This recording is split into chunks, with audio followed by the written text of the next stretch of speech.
Monday of Beis of Menachem of Tavshin Ein Gimel. We're in Teres Menachem, Sefer Mamorim, Tavshin Yud Aleph, Tavshin Yud Beis, in the Mamar Kevod Malchuscha, Tavshin Yud Beis. Mamar Kevod Malchuscha, and we are in the middle of Eis Daled on page Kuf Mem Hey.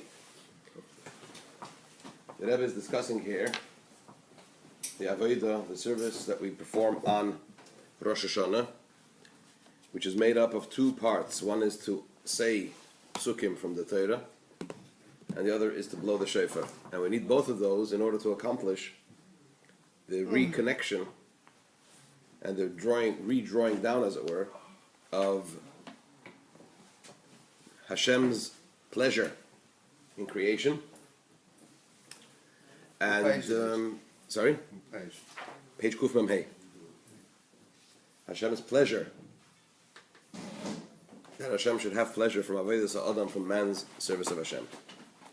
He explained why words of Torah, because Torah is Mechachma Nafkes. Torah comes down through Chachma, but is really rooted beyond Chachma. So Torah is rooted in the very highest levels. So by a person uttering the words of the Torah in connection to Hashem's kingdom, etc., he reawakens Hashem. He touches those elements in their very source. But that's not sufficient, because Malchus, the divine attribute of Malchus, is also Dibur, speech. And the whole idea of Rosh Hashanah is to construct Binyan Malchus, to construct Malchus. So saying words of Torah alone are not enough. Saying the psukim are not enough. For that you need shofar, which is from an animal, and once disconnected from the animal becomes doimim, the silent, the very lowest of the four categories of creation. And the sound that is made through the shofar is like the pure sound that comes from the depths of the soul. The lowest elements are rooted in the highest levels. So therefore the combination of man uttering the words of Torah, man denoting tikkun, because there is the mevarer and the mizbarer, there is the godly soul that works with the animal soul to lift it back to kedusha. So man represents tikkun, and shofar represents tohu, and the combination of those two things together has the power to draw down the very highest levels of pleasure, of Hashem's pleasure, to reconnect with this world and to have pleasure from Avodas Adam. Now the Rebbe goes in to explain why is the shofar itself not enough. Why do we also need what? The utterance of the psukim. Shofar seems to be rooted in the highest levels. It should be sufficient for man to blow the shofar. Now, before we go into that, a few things, because it's very, it's short and bulleted, as it were, the next section. So I think we don't have much time today, but let's try to make a start and get through the various points that he's making. I'll let you in on the punchline first, and then we'll work our way backwards, if that's all right. What a good idea.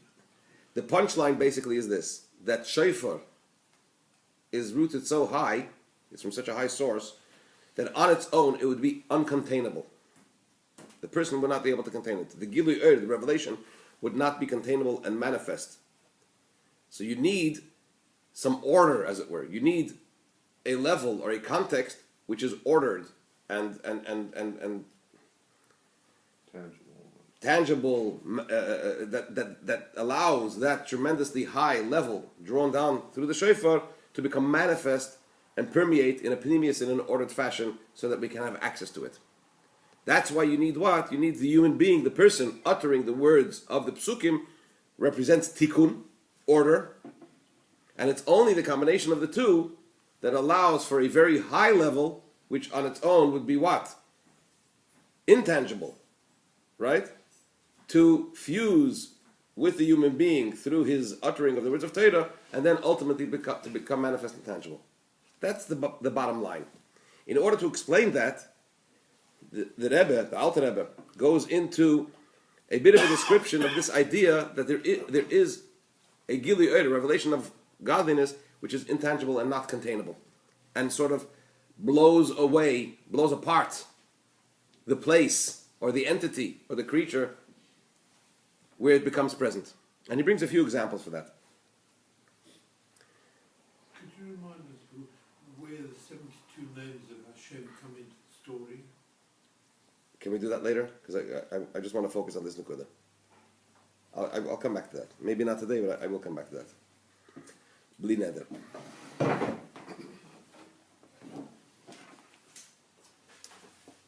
Yaakov, when it comes to Lavan chasing after Yaakov, when he leaves with his wives and children, he finally catches up with him, and he performs a search. He doesn't find the idols, and there's a discussion an argument between Lavan and Yaakov. And Lavan turns to Yaakov and says, "Why did you run away? Why did you lead my children like captives at the tip of a sword, right? Why didn't you allow me to kiss them and to hug them, to say goodbye to them properly?" Yaakov turns around to him and says, and he finally tells him how he has mistreated him over all these years. And in that he says a pasuk, "If not for the God of my father Abraham and Isaac, you would have sent me away completely empty-handed." Right?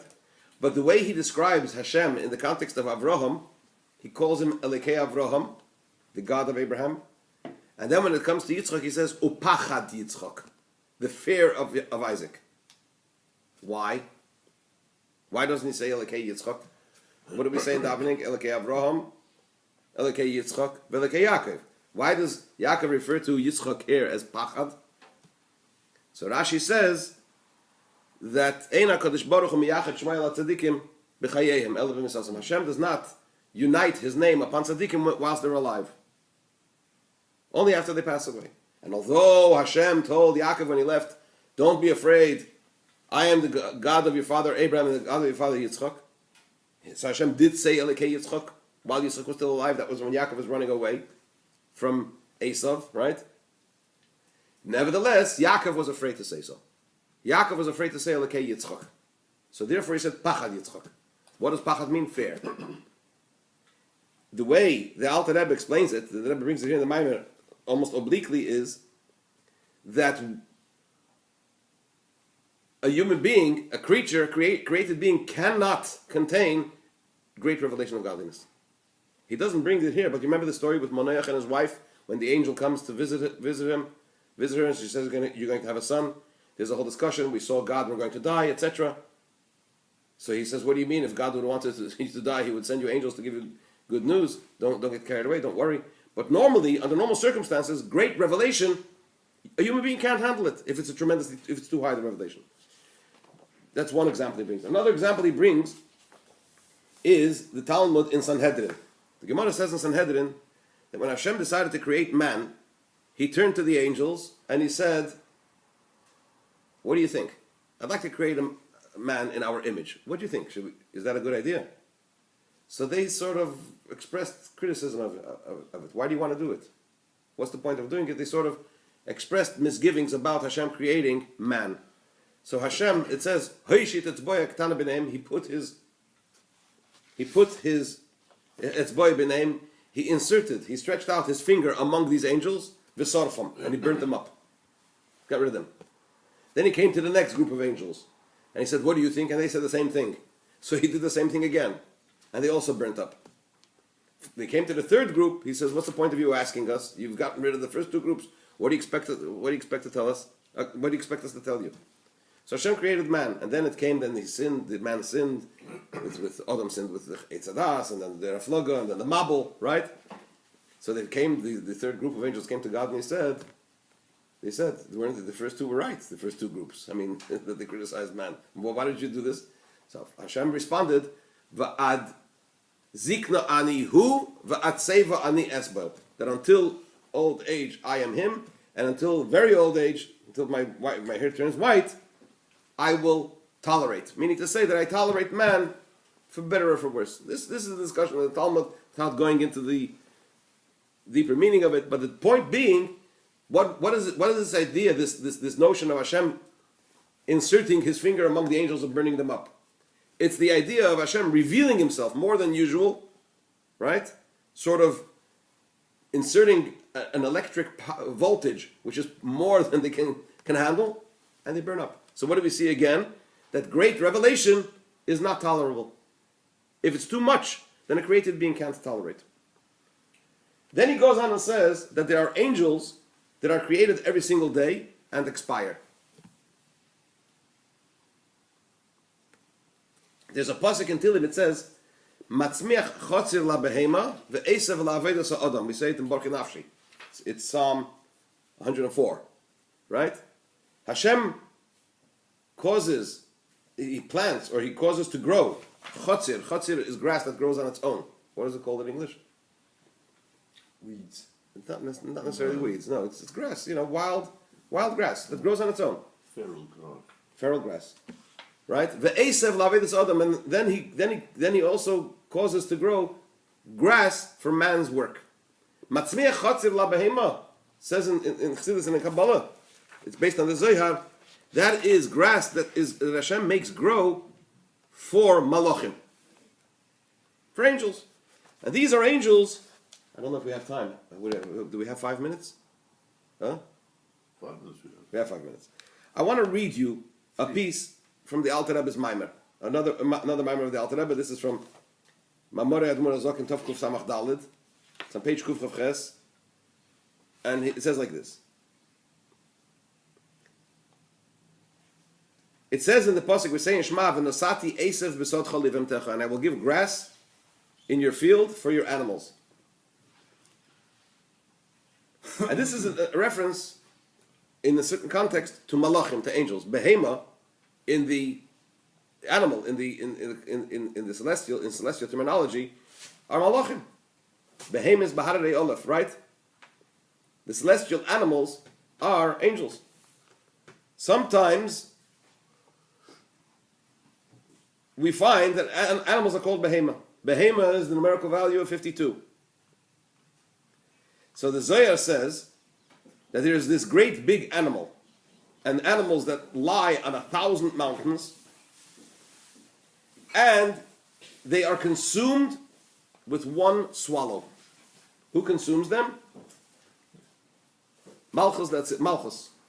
The sphere of Malchus. This is very Kabbalistic, but bear with me for a moment. So, what do you mean consumed with one swallow? Let's just go through this. They are consumed or they are eaten? Or They are consumed. Their lives are concentrated on one swallow. Which means to say every day they're consumed into godliness. Which means to say they go up and they become bottled. So he says like this, there are two types of angels. There are angels that are created and exist from the 6 days of creation. For example, Michal and Gavriel, the angels that we're familiar with in terms of the story with Avraham, these angels were created by Hashem, B'Sheshis and Bereshis, right, during the 6 days of creation, and they remain, they continue to exist. Then there are angels that are created every single day anew. As we say in Kriyas Shema, in Birchas Kriyas Shema, in Tizborech, we're going to say, Yoitzer Misharsim, the one who creates hosts, V'asher Misharsav Kulam Eimdim V'Melam, and whose hosts are all standing in the height of the world, right? What does it mean he creates hosts? Those are the angels that are created every day anew. V'asher Misharsav Kulam Eimdim, the angels that are standing steadfast and exist constantly, those are the angels that Hashem created when? In the 6 days of creation, and they remain existent from the beginning of creation to the end of all time. We'll continue Mitzvah tomorrow, but it gets a bit intricate.